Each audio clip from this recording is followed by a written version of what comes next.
And welcome back to the Wellness Paradox podcast. I'm so grateful that you can join us on this journey towards greater human flourishing.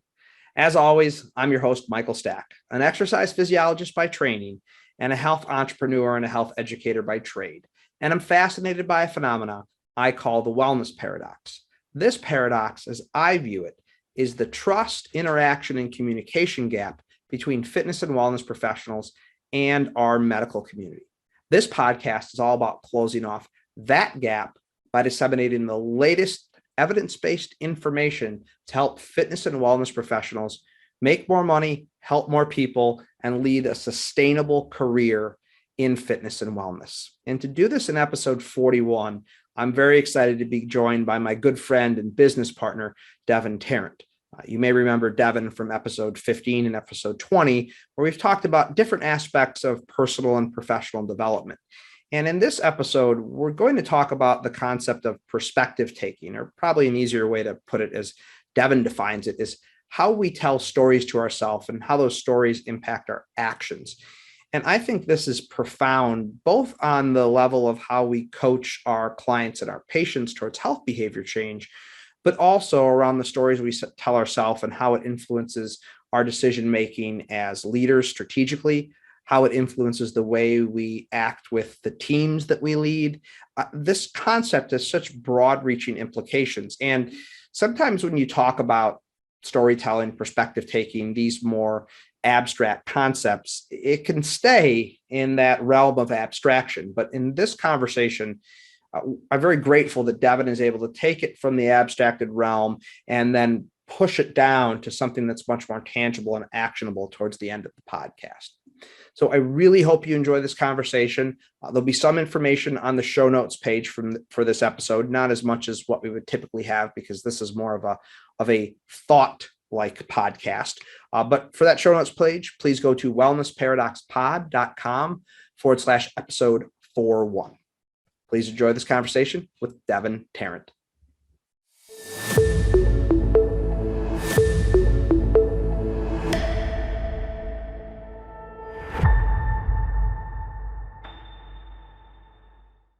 Today, I'm excited to be joined again by my good friend and business partner, Devin Tarrant. Devin, thanks so much for joining us. Of course, man. Thank you. Devin's been on in episode 15 and then again in episode 20. And here we are sitting at episode 41 and bringing him back for another discussion. And as with the previous couple of episodes that Devin has been on here, we're going to talk about something today that we talk a lot about internally here at our company. And there are occasional conversations that we have that we think are valuable enough to be able to get out there to the masses and say, hey, this is something that you might want to consider. And that's this conversation that we're going to have today. But Dev, before we jump into that, just really quickly, for those who don't know you or haven't heard you on the podcast before, can you just give a little bit of an idea of your background to provide some context? Sure. Well, my entire adult life background is applied fitness solutions with you. But I went to Aquinas College out in Grand Rapids, Michigan, played a couple of sports out there. Coaching in general and leadership has been a huge part of my life, just something I've always kind of gravitated towards and liked. I have some friends who are good leaders, but they don't actually enjoy it. It's actually something I really enjoy to do.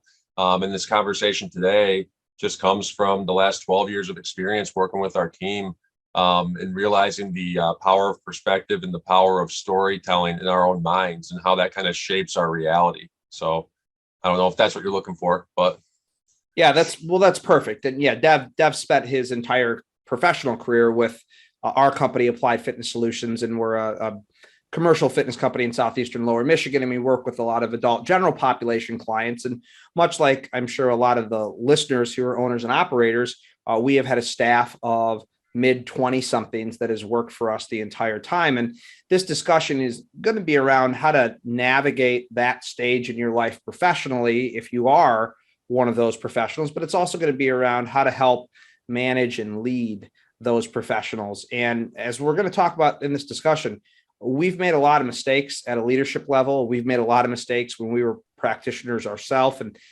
ultimately, we just hope people can learn from some of the mistakes that we've made. what I think is interesting about this conversation is that in previous episodes, most recently with Michelle Seeger talking about her book, No Sweat, and a couple of other of our most recent episodes, this concept of perspective and shifting your perspective on the relationship that you have with exercise and movement seems critically important to engaging the broader part of the population. So this concept has came up, and today we're going to unpack it, although a little bit more from the other side of the fence. So Dev, let's jump right into this, and let's actually get a definition out there of perspective, just so everyone's on the same page.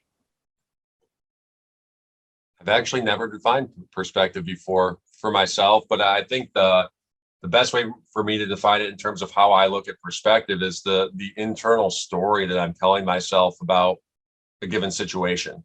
And usually I find when I'm having a specific emotion, there's a story happening in my head behind that emotion. And I feel like so many times I've watched people try to force themselves to change their emotion without realizing that the thing that's resulting in their discomfort, let's say if someone's angry or upset, it's the story that's happening behind the scenes that they don't even realize they're telling themselves. And so when you recognize that story, that's the perspective that I'm talking about with this conversation today. I'm sure there's multiple ways you could define perspective, but that's how I'm it's more storytelling to ourselves that no one else hears or sees most of the time, but we're telling ourselves these stories, we don't even realize it. Yeah, that's great. And I feel like internal storytelling is a much more approachable word than perspective. I think people can relate to that. But I also think that a lot of people don't realize the stories that they tell themselves. And before we start to dive more into this conversation, just touch on that for a little bit with regard to the stories that we tend to tell ourselves and how those stories tend to be colored. Well, I guess just an example from sitting in front of hundreds or thousands of clients now at this point, you get to hear what they think of themselves, and they tell you whether they're going to be successful or not with whatever health journey they're on a lot of the times, just based on how they define their story to you. Like what you've heard this a million times too is, well, I'm just genetically predisposed to being this way. And it's like, well, there's truth in that. Like there's truth in genetics and there's truth in being predisposed to certain things. But it's not the full truth. And people are telling themselves that story. And what I look at is I'm like, okay, well, if that's true, and if you believe that, what actions come out of that? And a lot of times people just aren't willing to take the steps they know they could because they've already told themselves the truth. That's just not me. I can't do it. I can't lose the weight. My whole family's overweight. That's just what I'm going to be. And it's like that story and believing in that truth and that story is actually dictating the actions that you're bringing into the world. And that's the thing. It's the story that's holding you back, even though people are looking at your actions. You're like, well, yeah, if you just acted differently, then you get a different result. But what people don't often question is, well, what's the story behind the scene that's causing those actions? Yeah. And I also find it interesting that most of the stories that we tend to tell ourselves, and I'm sure there's a protective evolutionary basis for this, but most of the stories that we tell ourselves tend to be fairly negative. I can't lose weight. I can't do this. I can't do that. Most people tend to see these stories as self-limiting more than self-actualizing. Would you agree? For sure. Yeah, for sure. And I think the last point, and I'm curious how you've done this, or maybe how you've encouraged other people to do this, because this is the hard part, is actually recognizing that story. And maybe it's just easiest for me to ask you how you do this for yourself. Like, how do you actually cultivate awareness around the stories that you tell yourself?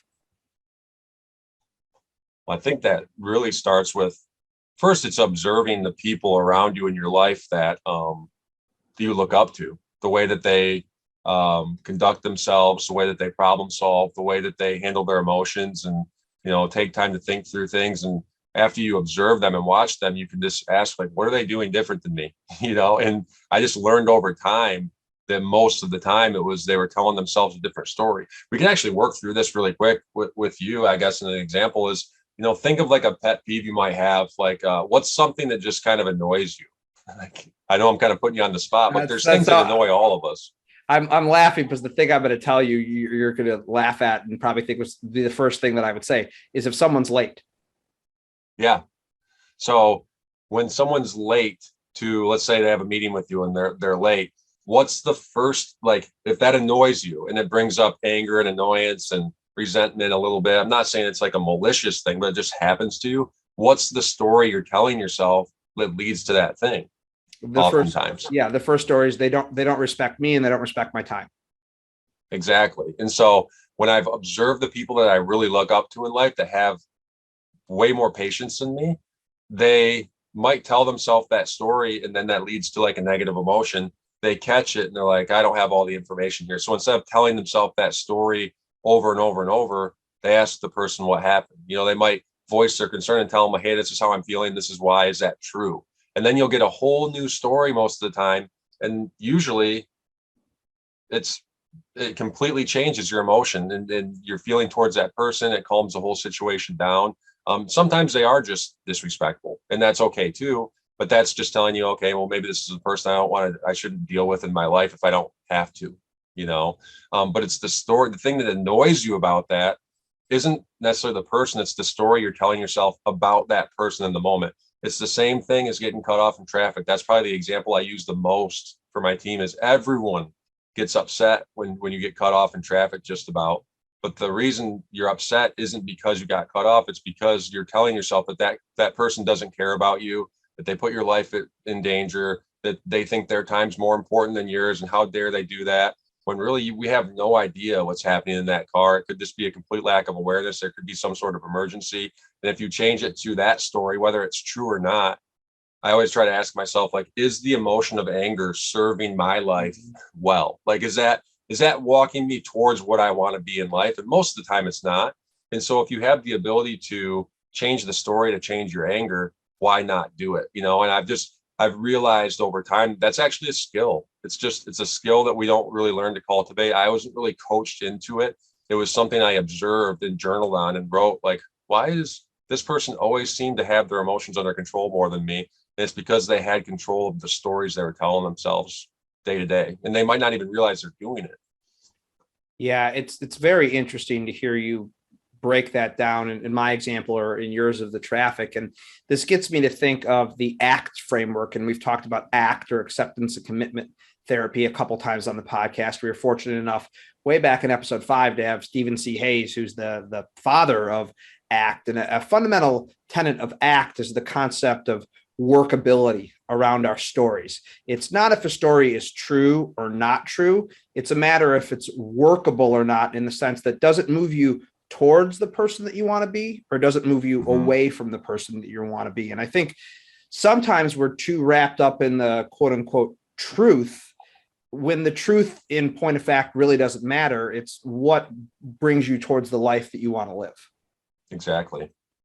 Yeah, I think that we fall into a trap as humans, as we're telling ourselves the story that we're telling ourselves, and we don't realize we're in it.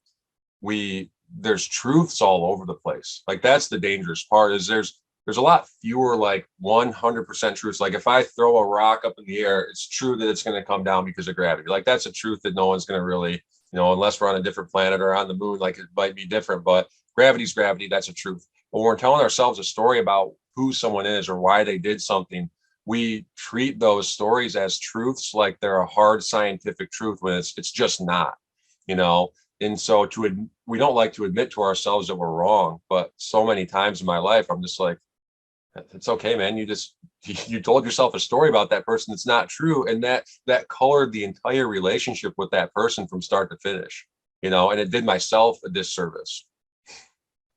Yeah. And as people are listening to this, I wonder how much they're starting to think through some of the stories that they've told themselves, and start to realize that ultimately we have the power, and only, in fact, we have the power to change our own stories. No one else created those stories, therefore nobody else can change them.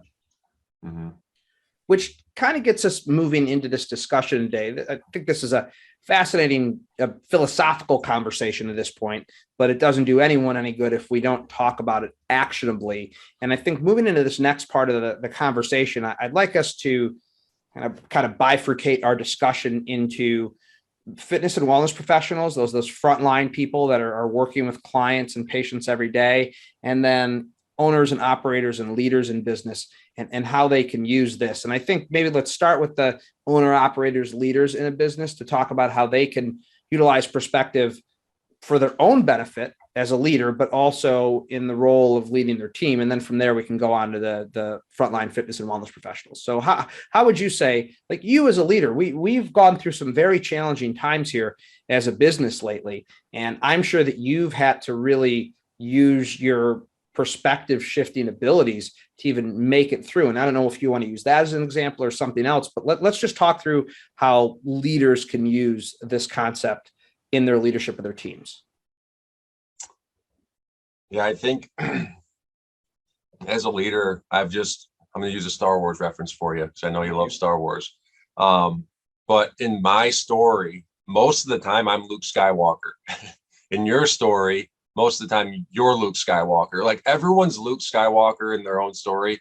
No one is Darth Vader or the Emperor in their story. But we all have Darth Vaders. We all have the Emperor. We all have the bad guy, but if you were to ask that bad person in your story about, who they think they are, they would be Luke Skywalker and they would have a completely different story going on. So I think there's a lot of leaders out there who just assume that their teammates or their employees wake up and their goal is to just screw up their day as much as possible. The leaders are always saying, like, how could they possibly think that that was the right thing? How they would only do this if they were trying to make me mad. And what I've learned over time is like, there's very few just straight up evil people out there that are trying to do every action just to make someone else mad. It's not true. Mm-hmm. We're all the hero of our own story. And so we all have different goals and we don't talk about it enough as leaders with our team. If you don't know where the people on your team want to go, then you're not going to understand why they're taking the actions they're taking for certain things. And you're just going to assume like they only exist here to make my life as miserable as possible. There's so many leaders who believe that about people that they work with. And it's very, very, very rarely, in my experience, true. If there is a malicious person like that, they don't last long. They kind of get fired or they get moved on, or they don't get hired in the first place. So I think it's just catching that and making sure you realize that, I'm the hero of my story, but you're the hero of your story. And sometimes when those stories overlap, that means we're going to have varied opinions on how something should get done.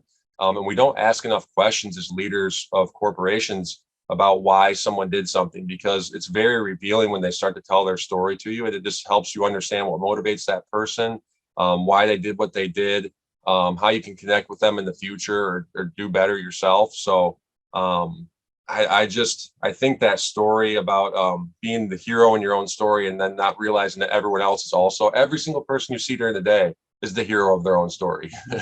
But we don't treat them like that. We treat them like Darth Vader. Yeah. If they're annoying us, if they're late to the meeting, I can't believe they would do this again. How disrespectful. And it's just not true most of the time.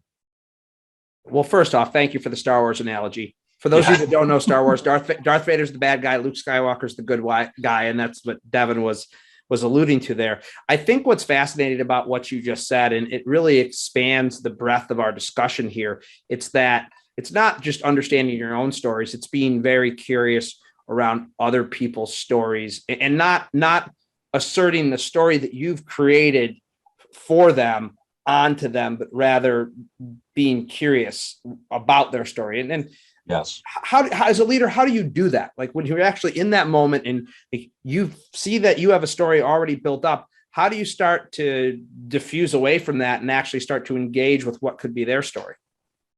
I think this is where honesty comes in. We've talked a lot about being 100% honest, even when it's difficult. And so you have to be brave enough as a leader to say like, hey, this is what I'm seeing from my perspective and my side. Tell me what's wrong about that, or tell me where I'm misinterpreting. And those are the conversations that if you're vulnerable enough and you're respectful enough to your team, like they will open up to you. If they're nervous about getting in trouble, they're not going to tell you like what's really going on. But if I can say like, hey, from my perspective, this and this happened, the only reason I could think you would do that is because of these things. Like, what am I missing here? And I'd say 95% of the time, my team is like, wait, what are you talking about? That's not why I did that. I did it because of this. And it just opens my eyes to, oh, wow, I was telling myself a story again for a month. that was completely wrong. And the sooner I can have the courage to sit that person down and be 100% truthful with them about what I'm seeing and then how that's affecting me, and that we want to solve this problem, that's that's what it comes down to for me. You said the word that I thought of when you first started that answer, which is the word courage. This is a very courageous and vulnerable act on the part of the leader to actually be willing to put themselves out there and say, hey, this is what I'm seeing. This is what I'm feeling. That takes a great degree of courage as a leader. Yeah, I think so. And I don't think we always understand that it is courageous to just admit that. Yeah. And I also think that a lot of times when a member of our team is struggling with something and we're frustrated about them, we sometimes as leaders feel somewhat powerless because it's their issue, quote unquote, when in reality, it's difficult for us to be mad at somebody else about something if we haven't been curious around what's going on and what their story is, because it's only our side of the story that we're telling. And I remember once, for those of you that are listening, Devin and I have had our fair share of disagreements over the years, that's for sure. And I remember one time we were disagreeing over something, and you came to me afterwards and said something to the effect of like, I'm sorry that I'm so fired up about this. I've never actually asked you about this. I've never really told you this was an issue. And you said, as soon as I made the conscious decision to not bring this up to you the first time it bothered me, I really abdicated my right to be mad at you for doing this particular thing. And I thought that was so profound because you took ownership of the issue in that moment, and it led to a faster resolution. And I think that was a very good perspective shift for me, that, wow, we actually have more control over the things that bother us or get under our skin than what I first thought. Oh, for sure. For sure. And another thing that I've learned from our relationship, specifically you and I, is I've watched both of us box people into what we assume that they are. And like, I've gotten so emotional sometimes about certain things. Like, I know that you've boxed me into is, oh, Dev's just the emotional guy.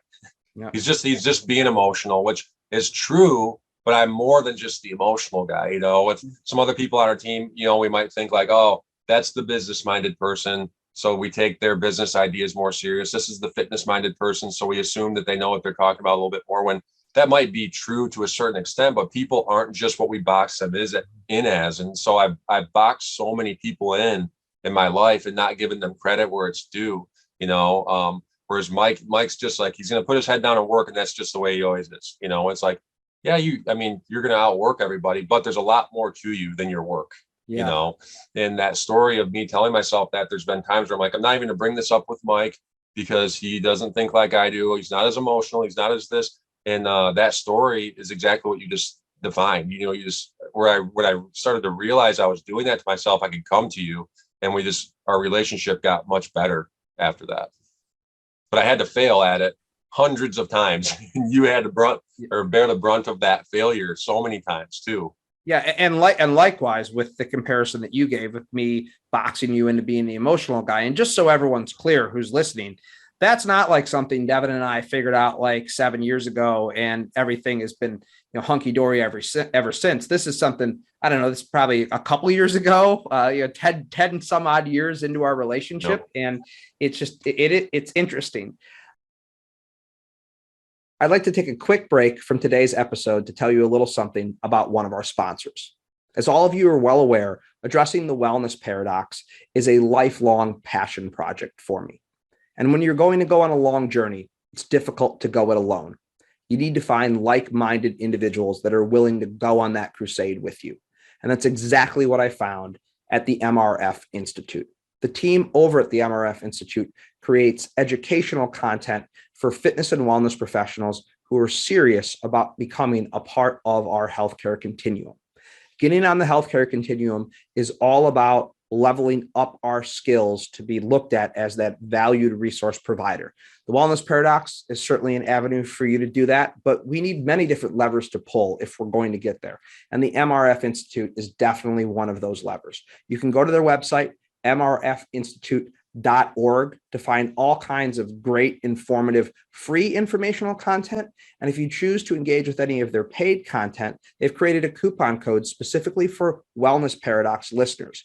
You can enter in WP 2022, that's WP, and then the number 2022 to the website at checkout to receive a 15% discount on your purchase. I highly recommend you go check out mrfinstitute.org. Now back to today's episode. I want to progress this discussion on because we just talked about how you can use this idea of analyzing your stories and shifting your perspective to help lead your team. But you can also use it to make difficult decisions as a business owner or a business leader. And we've recently had to make a very difficult decision as an organization. We've had to make the decision to close down the facility that you're the owner operator of. And I know there's all kinds of stories that circle around your head, around my head, and other people's heads in our company about doing this. I'm curious how this concept of perspective taking and storytelling helped get you to a place where you were comfortable with making that decision. Because I will say from where I sat, although you weren't happy about the decision, there was a sense of peace and comfort once it was made. And I can't believe that didn't at least have an element of shifting your story at some point. For sure, man. No, it actually still does. I mean, I've told you this before, is I kind of picture my body to a certain extent as an antenna that kind of just picks up things in the environment, and then you feel an emotion from it. And right now with closing down one of our facilities, especially when I guess I'll just tell you the story that makes me feel a negative emotion is I know that sadness, anger, resentment is working me away from the person that I want to be, just like you said earlier. So usually at nighttime when I'm laying in bed and I'm completely alone with my thoughts is when I start to have those mini panic attacks about, oh my gosh, I can't believe, 12 years of work, all for what? Like, I can't believe we're closing this down. What? We're losing so much money. Why did COVID have to happen? Why did this pandemic have to happen? Why couldn't we figure out certain ways, to get through it? Why there's people that are smart enough to get through it? Why are we not smart enough? And all those things I'm telling myself as I'm laying there in bed, I'm just like spiraling into the wrong thing. And I'm like, wait a minute. If I'm feeling negative about something, it's because I'm looking at what we're losing rather than what we gained in the last 12 years. And so when I really break down what I've gained in the last 12 years, it's like all my best friendships in the world basically have come from this place. My most intimate relationship with my girlfriend and her entire family have come from this place. My friendship with you has come from this place. My leadership has developed from this place. There's so many things I've gained. And when I just shift my story from lack and loss into what have you actually gained from this experience, it changes the emotion completely. And so there's no amount of money I could lose that would make me feel terrible. Because it's like, oh, at least I had the ability to make the money to lose it in the first place, So there's just so many ways that when I realize I'm in a negative spiral, it's because I'm thinking about what we're losing rather than everything we've gained in the experience, and that's when I'm laying in bed, the situation hasn't changed. It's just the story that changed, and it changes the entire way my body feels, the way my mind feels. I usually fall asleep right away. So it's been I think this is the heaviest weight I could lift as in my career. Like there's nothing more that's going to be more challenging for me in my life than losing the business that I've worked in for 12 years to build and then realizing it just didn't work out. You know what I'm saying? So it's just changing that story in the moment, realizing that I'm thinking about what I lost again, not what I gained from this. And as soon as I start to think about what I gained, I feel completely fine and at peace. Like you said, it's not the decision I want, it's not what I would want to happen in reality, but I wouldn't trade the positive things that have come out of this for anything. I had to go through the negative to realize all the positive. So just is what it is.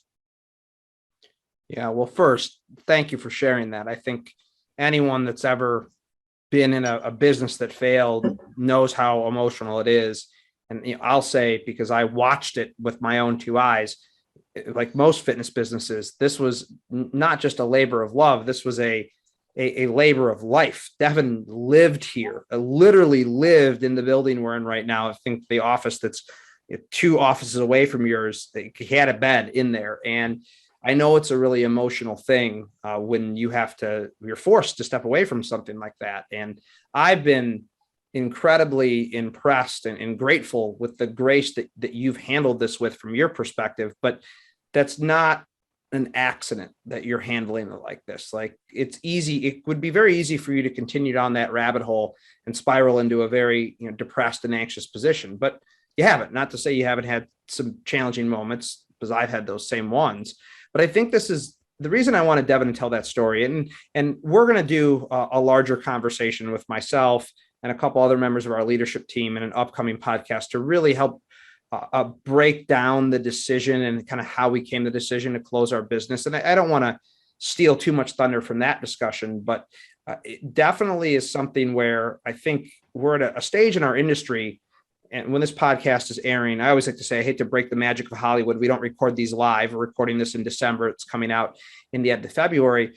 I think the first quarter is going to be a very rough quarter for our industry. And I hope there are people that are listening to this who are hearing what Devin's saying and how he's approaching this and could actually use this as a tool in their toolbox to maybe make it through a difficult decision. And the last thing I'll say, Dev, before I move on, is I had to go through a perspective shift as well for this to become a reality. And my perspective shift was slightly different than yours, although I know this was part of your perspective.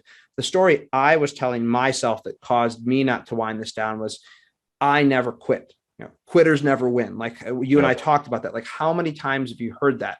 And you and I are very similar. Like, we'll keep running up that hill and get knocked back down and then just get back up and run up it again, that's a great quality. But ultimately, it was a quality that was costing us. So for me, I had to re-examine that story and kind of say, hey, is it quitters never win, or is it sometimes winners quit to do something else that's smarter and more beneficial with their time, the opportunity cost conversation? And I think that was the shift in the story that I had to have to feel comfortable with this. So it's just interesting how you and I both had to go through telling ourselves a different story to be in a place where we were okay with this. Yeah. And it's funny, man, because when we announced to our community that we'd be closing and kind of told them the reasons why, so many people came in and they were trying to make me feel better by allowing me to be a victim of the situation. And that did not make me feel better. So many people are like, well, you can't control the pandemic. That's not your fault. I can't believe people aren't coming back. I can't believe this happened. That's not you. That's not you. And it's like, if you're just a perpetual victim, then I felt terrible there. It wasn't until I took personal responsibility for all the choices we made over the years. It's like, who bought this huge building with a huge overhead cost? We did. Who made the decision to charge what we charge in our business? We did. Who chose to hire the number of employees we have and give the benefits we did? Our costs were just really high. We did that. Who chose to try to create software that just didn't work out, and we threw a ton of money at development and then we threw it in the trash? We did. It's like, I did all of those things. You did those things with me. And, as much as it hurts your ego to admit that, I can at least smile and be like, okay, learn from these lessons and don't do that stuff again. We literally had people telling us, are you a technology company? No. Okay, well, then do not build software. And we're like, we got this. Yeah. It's like, we didn't have it, but if I just allowed myself to be a victim of the pandemic, I wouldn't learn from any of those things. So I'm just trying to figure out, like, I made all of these choices. And so if I'm brave enough to admit that, then there's lessons to be learned in it, the most valuable lessons. And now we can, figure this out, get out from under our debt, and try again and do better the next time. And that's way better than just saying, screw it, I'm just going to go work for someone because this is too stressful. We're going to figure it out and we're going to do something else and it will all work out. Yeah, that's such a great point. First off, I do chuckle when whatever you or somebody else on our team list off all the mistakes we've made. And just so everyone knows, Devin just listed like 6 of the 60 mistakes that we've made over the years. But for sure. I love what you said there, because I was talking to my parents, and Dev, my parents, they're actually happen to both be clients. I was talking to my dad, and my dad said, how much do you blame the pandemic for Plymouth closing? And I said 0. 0%. I put 0% blame on the pandemic or the governor or anything like that. Yes, are those contributing factors? Certainly, but other businesses have figured out a way to survive. So if everyone didn't go out of business, that means it really can't be the pandemic's fault, which for me was very freeing, because I think knowing that you have agency and autonomy in your life to control things is such a freeing and a powerful feeling. And if I just thought this was the pandemic, and I know you think the same way, then I should be rightly terrified of the future, because what happens when something else comes along that I don't control? Whereas if I look at it from the perspective or from the story of, hey, like, yeah, we did all this stuff and it was all in our control, then I have the autonomy and the agency to make a different decision in the future. So not only was this more freeing now, but it's certainly more freeing long-term. You nailed it, man. That's 100%. And that's the funny thing, is that these clients that love us and try in the attempt to make us feel better by telling us that none of it's our fault, we actually did the exact opposite thing. And so you can use that, going back to the leadership style, when you start to, you don't want to encourage one of your team members that they are just a victim of circumstance. Like you can empathize with them, be like, yeah, I'm sure you didn't want that to happen. But if you're just letting them be a victim and you're actually reinforcing that, you're actually taking that empowerment away from them. And I was feeling terrible until I came to terms with myself and said, dude, you did all of this. No one else did this to you. If someone did this to you, it means you're helpless. And we're not helpless. We can just get smarter and do it better the next time. So it is what it is. Yeah, I also gave up on telling people, no, it's our fault, because then they tried to argue harder why it wasn't our fault. And I said, you know what? I said, it's just, this is not a worthwhile conversation for me to have, because this is even making me feel worse than if I would say nothing at all. But we both had that experience. Man, yeah, I feel like we can keep going down that discussion, but we will. Again, there'll be a podcast coming up where we'll dive more into this decision, because there's a lot more to the closure of our Plymouth location than just what we talked about. And I think there's valuable lessons to be learned, and we're still going through it, but I've been very pleased by the way that we've handled it, making sure we take care of everyone in our ecosystem here, our team, our clients. I think there's some good lessons to be learned both ways, but I want to stick to the topic here and continue on. And as we bring this to a close, I'd like to talk about how fitness and wellness professionals can use this concept of perspective taking, both with their own development. And we touched on this in the previous podcast, but I think we can unpack it a little more here, but also with the coaching of their clients, because it definitely has an application there. So let's start with our personal development as a fitness and wellness professional. I'm a 22, 23, 24, 25-year-old professional. I'm just getting into the industry. I'm trying to feel things out. It's a pandemic and it's still crazy and there's a lot of unpredictability. How do you use this as a tool if you're a frontline professional in our field? I think one of the most valuable things I learned over time was what works for me doesn't work for other people necessarily. So I would be trying to help these clients and I would be telling them exactly what they need to do. They tell me what they want. I'm like, okay, I got your plan. Here's exactly what you need to do. If you just do these things, you'll get exactly what you're looking for. And then they wouldn't do it. And then I would just point the finger at them and be like, that's your fault. Mm-hmm. No, that's your fault. And again, I was telling myself a story about that person. Like, they just don't care. They just don't want to put in the work. They just don't this, they just don't that. And I didn't take enough time to actually ask the person about their life and hear what stories they were telling themselves. So I think I see that a ton with fitness professionals is they'll just come up with a generic game plan that either worked really well for them or worked for a friend, and they try to give it out to everybody. And you really need to take time as a fitness professional to understand the person across from you, understand what motivates them and what they truly want. Because everyone's going to say they want to lose weight, but there's a reason beyond that, usually 2 or 3 reasons beyond why they actually want to do that.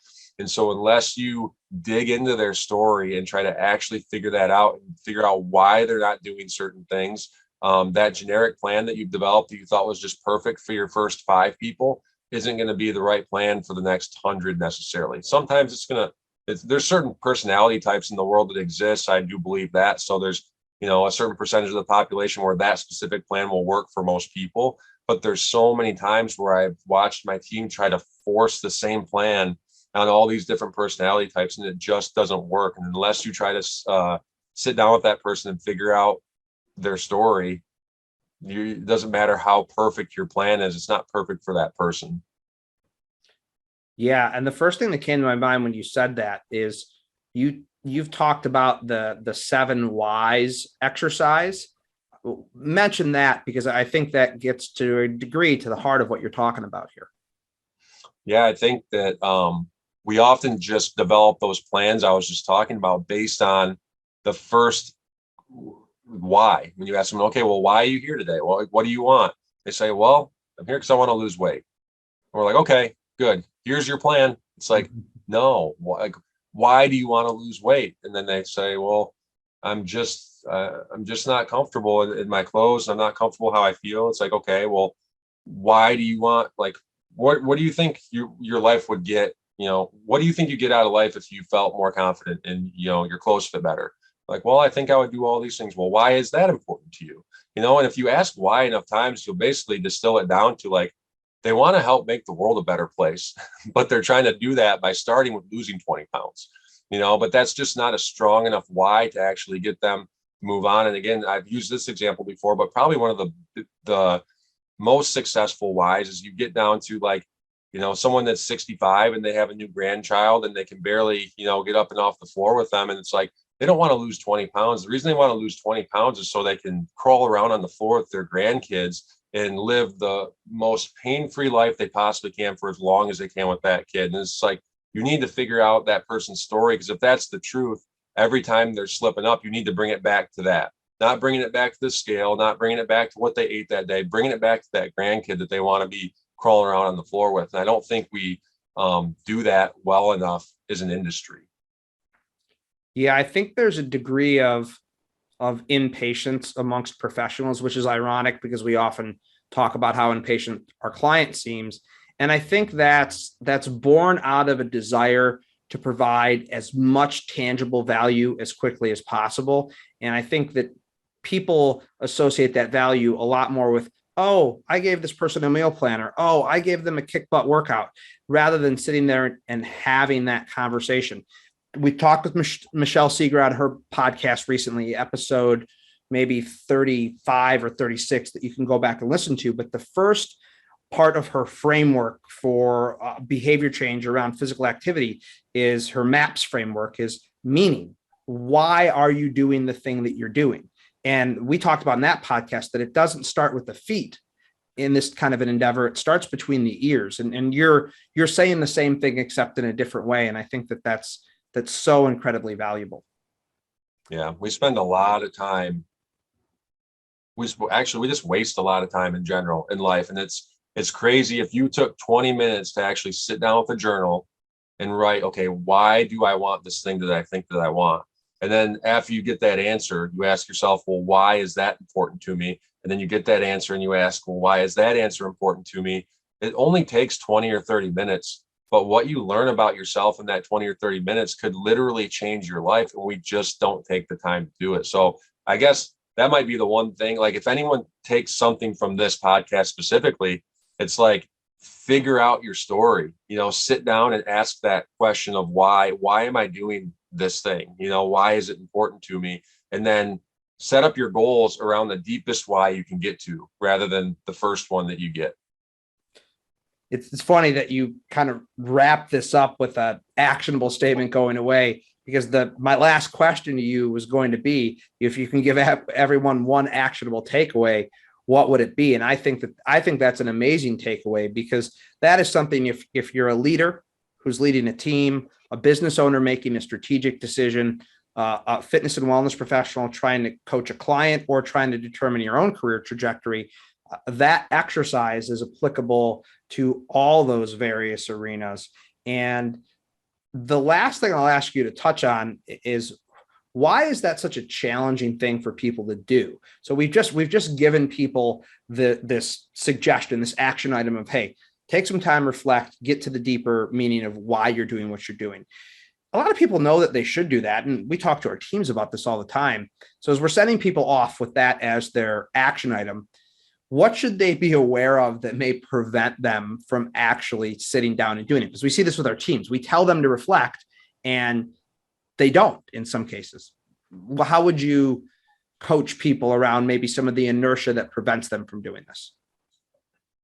If I had to guess at this one, I would say that when you do that exercise, you take your outcomes into your own hands. When you allow society or other people in your life to tell you what you should want, and then it doesn't work out, it's not your fault because someone else told you should want that thing. It's like, and most of us are more comfortable living as a victim because then you don't have to take responsibility for your outcomes. So if people have told you, well, you should want this, and then it doesn't end up working out, it's like, well, it's not my fault. They told me that I wanted that, and then I didn't want it. It's like, which is true. You can be a victim if you want, but I'm telling you, there's no empowerment to be found in victimhood. So if you want to, take your life in your own hands, you got to stop listening to what other people are telling you should want, or listening to what society says is success, and actually sit down and figure out what does that mean for you, because it's different for every single person on the planet. We all live in our own little story, in our own little universe, and we fall into that trap of allowing society to shape what we think we want. And then if it doesn't work out, it's just too easy for us to say, well, it's not my fault. That's what they told me I should want. And then it didn't work out. So I think, again, coming back to courage, it's having the courage to take personal responsibility for your outcomes. And if it's not working out in the way that makes you happy, it's not the most fulfilled life you could be living, sit down, do that exercise, and realize, have you sold out to yourself?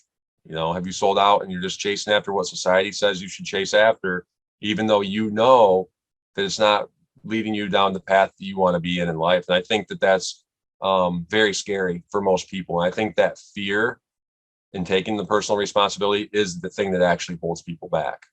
So I tell my team here all the time, it's voluntarily walking into fear that's going to make you the strongest version of yourself. It's not being pushed into it. It's not, avoiding it because, there's pleasure over here and there's fear over here, so I'm going to go towards the pleasure. It's knowing that, okay, I know there's more truth behind that door, but I'm really scared to open it. But then having the courage to voluntarily walk through it.